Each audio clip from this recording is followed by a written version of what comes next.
guys. I'm back. We're going to answer some asks here, see if we can get through the ones that I have, and then we will have a new episode in the next day or two. So, no dearth of things to talk about, right? All right, this first one. They played Easy Street at the premiere, and a lot of reviewers are now alluding to someone appearing at the end of the show. Um, I have not heard this. I didn't know that they played Easy Street at the premiere. That's actually kind of an interesting choice.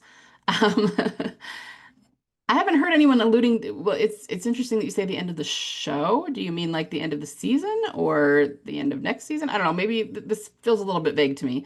Maybe send me in some more details and maybe a reference to where it says they played Easy Street. I would like to read specifically what it said about that so I can dig into it. So if you can, send me some more details about that. But if true, that's super interesting. Granny TWD. A few thoughts following up your screener's post. The convo mentioned a possible find of a Beth-related object, didn't mention her journal. Right. Do we already know what happened to that? Also, one screener mentioned Carol alludes to a mysterious friend to Antonio. The screener followed up with, "This will be a nod, sending TWD fandom into a roar of excitement." I'm not thinking Beth, but wondering who Carol considers a friend. This is not an actual appearance. Lastly, the teasers emphasize Daryl is very anxious to get home and Carol is dragging her feet. That push and pull and hanging around longer might mean all the difference to Daryl missing Beth by a hair or being in the right place at the right time to find her or find a clue about her. Timing, fate, divine providence. Thank you and your gang for all your insights. You're welcome. Yeah, so okay, let's go through these one at a time. Do we know what happened to her journal? I mean, not exactly. I actually had to go back and look because I couldn't remember if it hit the ground when she gets taken from Daryl and in the cop car and he comes out and her bag is spilled out. I couldn't remember if we actually saw it there. And we do not. So there are some green square looking objects, but those are um, the stacks of cash, the money that they took from the golf club that they used to start the fire in still. Okay, so her journal, we don't actually see it.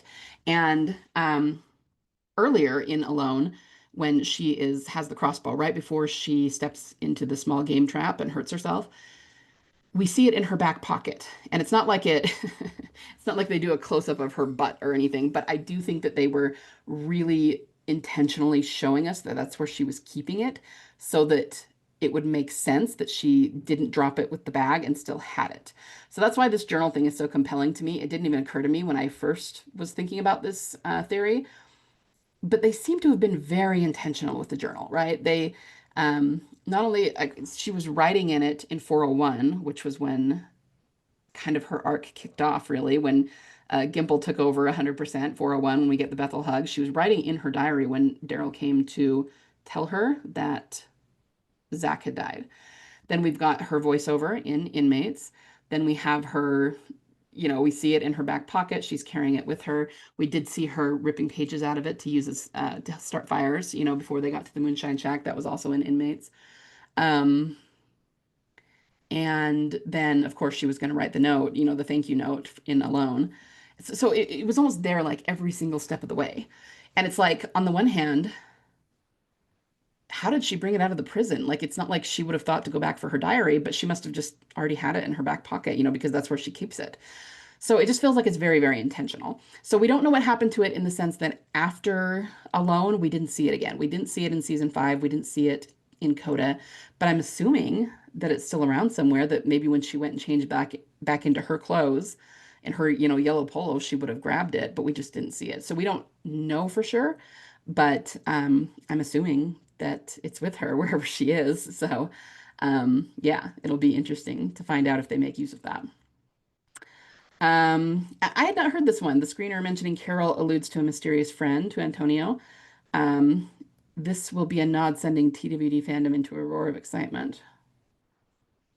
I don't know. I mean, maybe the only person I can think of is, I guess it depends on what they're talking about, but it almost sounds like a reference to Ezekiel. And certainly the ones who ship Carol and Ezekiel, that would be a roar of excitement, but obviously not everybody. The carolers wouldn't want that. So I don't know. That's so vague that it's hard to know how to interpret that, but that's super interesting. I'm excited to see what that is. Yeah, who Carol considers a friend. I don't know. Um, and yeah, I agree with you about um, them hanging around to help these people is probably going to be what leads to him finding Beth. So for sure. And I do think I've thought about it before too, that it might be part of the changing his mind symbolism. So when you think about it, um, Daryl's trying to get home, and he even says this in the trailer, because, part of it was in the trailer, part of it was in other things that have been released, but he's, saying, let's stay out of everybody else's shit. Let's keep to ourselves. Let's just get home. And so he's trying to get home, and then Carol kind of guilts him into it and says, no, no, we need to help. We can't just not do anything. So that is kind of him changing his mind instead of staying on the course that he wanted to be in and that he was most likely to just focus on, a single track mind. He changed his mind and went to do something else. And I'm assuming that's going to eventually lead him to Beth. So I feel like what we've even already seen in the trailer and in what's been released almost might be a fulfillment of that changing your mind symbolism, at least on some level. So for sure, for sure, I really like all of this. So thanks for sending that in. And yeah, we will continue to bombard you with our insights if we possibly can. All right. Just came across this new interview with David Isabelle. It's in Spanish, but man, oh man, is it a gold mine of information. This entire interview tells us so much, but in particular, the Odyssey is mentioned again. Also, various locations they are going to be shooting season 4 at, amongst other tidbits of info. But what really stood out to me is apparently DDS3 has a focus on the artist Goya. In particular, the opening titles are now Goya themed. Guys, Goya was the artist that was heavily featured in Dead City. This isn't a coincidence. These shows are crossing over. Yeah, I don't know that I have a whole lot more to add to this because I did talk about this in a video with YouTube comments. But yeah, I mean, it's really interesting that they're doing this, and I'm excited. I'm excited to see what the crossover is going to be and how they're going to come together. And I'm especially excited because, Maggie's involved. And so it feels like we're going to get Maggie and Beth together at some point, and that'll be really, really cool. So, and remember that Lauren said that thing too about how something really good is going to happen for her character up the road that was planned a long time ago, and that she's excited to see that through. I mean, what else could it possibly be at this point, right? Um, Okay, so I did glance through this article. I will link it so you guys can look through it. Some of it is very much what we've heard before. Spain as a location, why it was different, how they went about things. Spaghetti westerns are mentioned, the history, that sort of thing. And that nothing really jumped out that hasn't already been said for me for that part of it. But I did think that this was really interesting. It talked about the rituals and institutions of the monarchy and, the fact that we're going to be seeing a king of Spain again.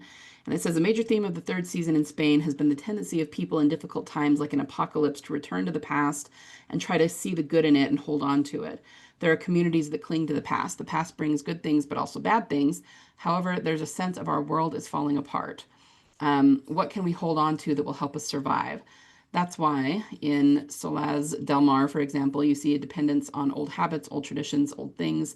That's why you see the resurgence of the monarchy in Spain. You see a lot of the past returning to the present, both in a good way and a bad way, I think.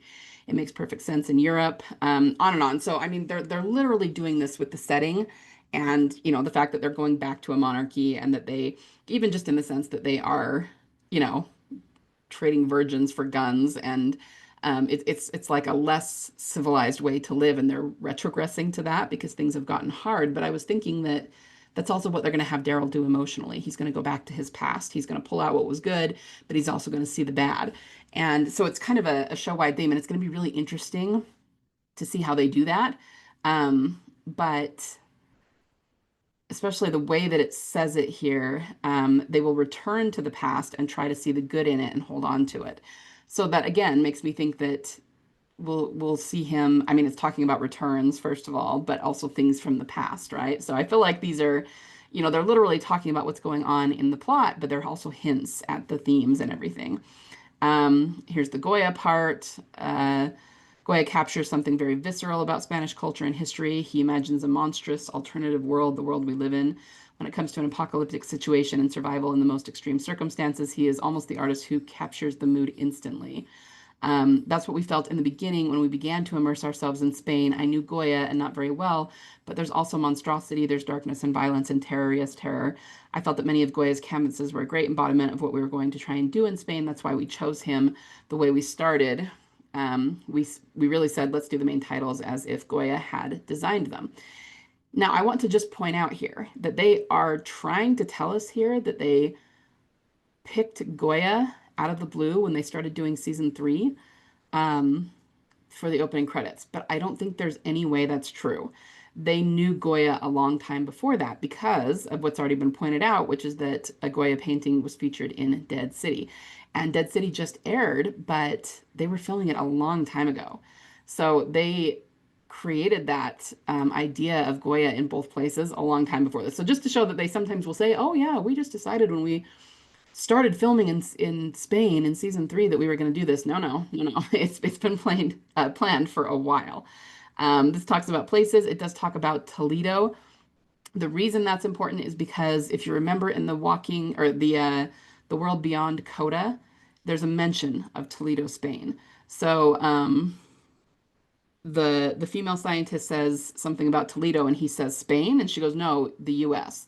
So they're actually talking about Toledo, Ohio there, but they went out of their way to mention Spain first, and now it looks like they're actually going to Toledo for season 4.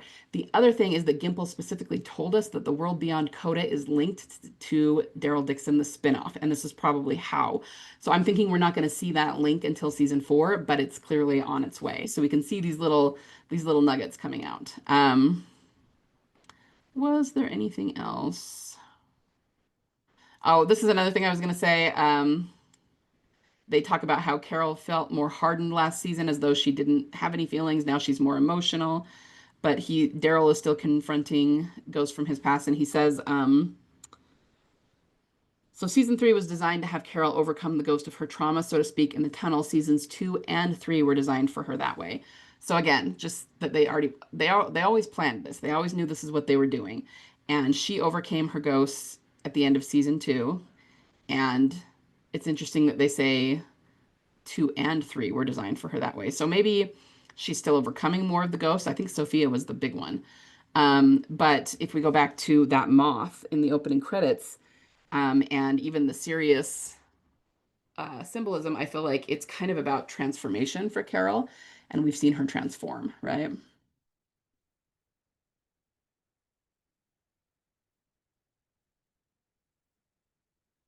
So this is interesting. In the same way that Carol looks ahead in season 3 and toward a possible future, Daryl looks back and regrets things, specifically Isabelle in season 2 and whether or not Laurent was saved. But then on an even deeper level, he remembers things from his childhood that affect how he sees home, what it means to him in his journey because he's tried so hard to get home and he asks himself, what is home? My home was not such a wonderful place if we go back to my original home. In that way, these two characters enrich each other greatly, which must be very gratifying for the audience to see. So anyway, I just think it's really interesting, a lot of the things they talk about. So yeah, I'd encourage everyone to read this and look into it a little bit more. Are you going to be posting the episode analysis videos every Sunday morning? I was wondering because I'm worrying if we get a hint of Beth in the finale, I'll get spoiled by the episode 7 analysis title. This isn't a huge worry. I'm just wondering. Well, I'll tell you what, I promise I will not put any spoilers in the titles. I don't know when I'll be posting them. Usually I wait until the episode airs, but people have been asking me to post them earlier. I don't mind that, but it's also going to vary. It means you won't be able to count on a specific time because I specifically got up really early to do it this week because I had a busy weekend. Other times, if I'm not in as much of a hurry and I sleep in later, it might be later in the day that I post it anyway. So I will just post them whenever I have them ready. And I promise I will make sure that I don't spoil anything in the title or even the description or the video chapters or anything like that. Okay. So I'll make sure that I'm not doing that. Could you please give me the TD for Dummies answer? Okay, we need Gimple to write a TD for Dummies book for us. Can we please get that? Um, for how you guys came up with 17 days specifically, I can't find the answer from searching and scrolling. So we did not come up with it. Actually, it was something Nicotero said. It was during the Fear the Walking Dead, which was the talk show they used to have on after The Walking Dead. And it was on The Talking Dead that came after 509, which was Tyrese's death episode. And Chris asked this question, who was the host, which his questions were always very clearly vetted. And they, like these are not questions that Chris is coming up with. These are questions that Gimple has come up with in order to steer the conversation into various places. But they asked, how long has it been since the end of Coda? And Gimple, or I mean, Nicotero, I mean, went, oh, 17 days. I mean, he didn't think about it. He didn't have to like count on his fingers or anything. He just knew the answer. And that's a really specific answer. It's not like, oh, it's been a couple of weeks. No, 17 days. They know exactly how long it has been. And that's because there was a whole storyline in that 17 days that we did not see. So this is something that has been confirmed. It's not theory. It's something that Nicotero told us that the end of Coda, when Daryl carries her out into the parking lot, to the beginning of 509, what happened and what's going on, where we see Tyrese, Rick, Noah, and Michonne and Glenn in the car driving toward Noah's hometown. 17 days have passed. They skipped over those 17 days. And in a way that makes the coda very literal because very often in music, coda is about, you hit the coda and you skip to a different part of the music. And, we think about it in terms of Beth's entire arc and, skipping many, many seasons with her. And that's true too. But literally, you hit the coda and you skip the 17 days. And then we hit back down and we didn't know what had happened, where her body went, whether they tried to bury her, whether she turned. We skipped all of that, right? Coda, skip. And Nicotero just told us that it was 17 days. So for once, I have a very direct answer. Isn't that refreshing? um, I know you mostly post content in video format these days, but between work and kids, I just don't have time to keep up. As another Coda anniversary approaches, I'm starting to lose hope. Is there any strong indication of when Beth will return? I don't understand why they've waited so long. So I assume you want me to answer this in a post, which I will, but I'll also answer it here. I don't know that I'd go with strong indication of when she's going to show up, but at this point, if she doesn't show up at the end of season 3, it's going to have to be in season 4. So I'll just reiterate what I've always said, and that is that he's going to find his happy ending by the end of the series, right? This is about him finding his love interest. And very, very clearly, he's searching for it. They, even aside from having the voiceover from Judith in the first episode, every single thing that's happened, every reaction he's had has been about him searching for companionship. So clearly that's going to happen. And so it's either going to be Beth or it's going to be someone else by the end of the season, or the end of season 4, I mean, not 3. Um, and especially recently, as per the Odyssey template, it really can't be a new person. It has to be someone from his past that he was already connected to. So it has to be her, right? And then I also think that the red and green that I talked about during this episode is an indication of that as well. Like they're in the red right now. The red meaning death in general, but not like one of them is going to die, just in the sense that I wasn't actually going to talk about this in this video, but okay. Somebody had asked me in the opening credits. Okay, I went and get some screenshots because so you could see it. So somebody was asking me what I thought of the fact that this is clearly supposed to be Daryl and his eyes are closed, but then um, with Carol, her eyes are open, or her eye, I guess. Like I said, she's a serious character and doesn't have the one eye. And I didn't really know what to make of that at first. I was like, yeah, I don't know. But I was thinking about it, and it was just because me and my fellow theorists were talking about it is kind of the red versus green, but it's also uh, it's like Daryl is still in his grief, right? And Gladriel Jones likes to describe it as like being in the underworld, whereas Carol has like risen above her grief and she's let that go. She talked about Sophia gave her permission to just let it all go, and that helped her crawl out of the darkness, crawl out of the underworld, right? Crawl out of the red, as it were.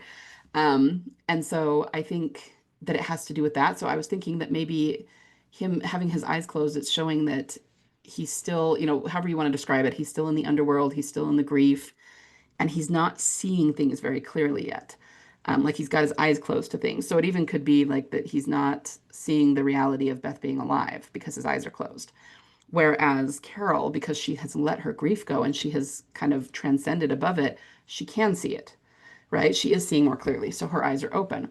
And it even occurred to me, as I was saying before, I wasn't sure why they would give this serious look to Carol because she's never been a serious character before. But maybe this isn't so much about what she is. I mean, I did say maybe she'll get a death fake out, and maybe she will. That's one theory. But maybe it's less about what she is and more about what she can see. What if, because her eyes are open, because her grief is past, she's the one that's going to see that Beth is alive. And you could even take that back to season 5. I mean, it was more literal then because she was actually captured by Grady, and maybe she'll be captured again. We don't know. But she did see Beth first, right? Before Daryl did. So maybe it's trying to show that. Maybe all it's showing in this opening credit sequence is that he's still very much in his grief, so he can't see it. And Carol's eyes are open, so she's the one who will see the serious character first, meaning Beth, and realize she's alive. I don't know. Again, it's a theory. It's just something I was thinking about today, but it is really interesting. And I'm definitely going to keep an eye on the opening credits as we go along. And, it's the kind of thing that they might make more sense as the season progresses. Hey, just finished watching 301 of Daryl Dixon. So many references and clues, but the thing that really had my jaw dropping is the scene where Julian says that just when he was ready to be in a relationship, the walker showed up and there was nothing left. And as he says this, the camera focuses on Daryl's face, and we can see he's thinking about Beth. This is exactly what happened with her. He realized he had feelings for her and wanted to stay at the funeral home with her, but Walker showed up and there was nothing left. They don't even hide anymore. They just throw Bethel confirmation in our faces. Yes, that is very much what they were doing with this episode. I mean, holy cow. Yeah, but I like that you guys are I don't think I was thinking about it quite that granularly, but I like that you guys are focusing in on that because I mean they like to say, Norman and the powers that be, they like to say that if he had feelings for her, he didn't understand them. And that's all well and good. Like, okay, I understand, we've talked about why they probably have said that and it makes sense. But that was also them, think about it, that was also them having massive, massive misdirection because very recently, as compared to that, like I heard them say that a lot in season 5, right after Coda. And then, every once in a while, like it seemed like the earlier seasons, 6, 7, 8, that's when we heard them saying that a lot because that's when people were still asking a lot of questions about Beth, right? And then after that, it kind of died down because people, she didn't come back and people, just naturally started asking fewer questions about her. But if you think about that, that was them really not wanting to confirm his feelings for her and going, well, I don't know if he did, and they're just very much like dancing around the question. Um, and then, more recently, we have Norman confirming that Daryl did have feelings for her. And then when she said, oh, he thought he'd misread her. So you see how, I mean, that right there is proof of the misdirection. And that they didn't want to answer. So they were just saying something that sounded a certain way, but it wasn't necessarily. A lot of people might have taken that answer that he didn't understand them and said, oh, well, that means that he didn't. But that's not what it meant, right? They kind of wanted us to think that because they didn't want to answer that question. But that's not what it meant. It actually meant the opposite of that, right? Um, so yeah, I like that you're saying that, literally in the show, and especially with those confirmations now, we know that he was willing to enter a relationship with her at that point. And he just thought she didn't want to, but he didn't even have much time to think that because then she got taken, right? Um, and I was thinking too that it also kind of answers the question. There was a lot of people who, and again, this is like the haters hating, right? Who said, if there was romance there, why didn't they have kind of like a lover's hug in the hallway at Grady? It seemed like they barely touched each other, and that was true. He touched her on the shoulder, but that was it. And we all came back with, well, it was a tense situation. There were guns pointed. It was a standoff. Let's be realistic. But I mean, now that we know that he thought she didn't want to be with him, he wouldn't have done that because that would have been awkward. He would have thought that she didn't want that from him. So he just wanted to make sure she was okay and go get her. So it just kind of suddenly things are like making a lot more sense the way that they filmed them the way they did. But anyway, you're totally right that it's exactly what happened with Beth, that he was ready and willing and wanting to, and then um, nothing left is another way of saying just gone, right? So yeah, I totally agree, and thank you for sending that in. All right, last one for today, you guys. So I'm a little confused on the timelines, but bear with me. Dead City is taking place quite far into the future, right? So we can assume Daryl already found Beth, and maybe they are already together on that timeline, and maybe even have kids and a family. Um, no, actually, we shouldn't assume that. So I've talked about this a few times recently, but they're going to end up fusing together. They're going to cross the two shows in some way. I don't know if they'll literally cross them, having characters go from one to another, or if they will just come together in a single new show, or we don't know what it's going to look like. But um, what we've figured out is that it's not Dead City is not as far in the future as people think it is. And Gimple actually shut down the idea of nailing down a timeline for it. So, um, even in terms, somebody told me in terms of Herschel's age, because he clearly had aged a bit since we saw him last.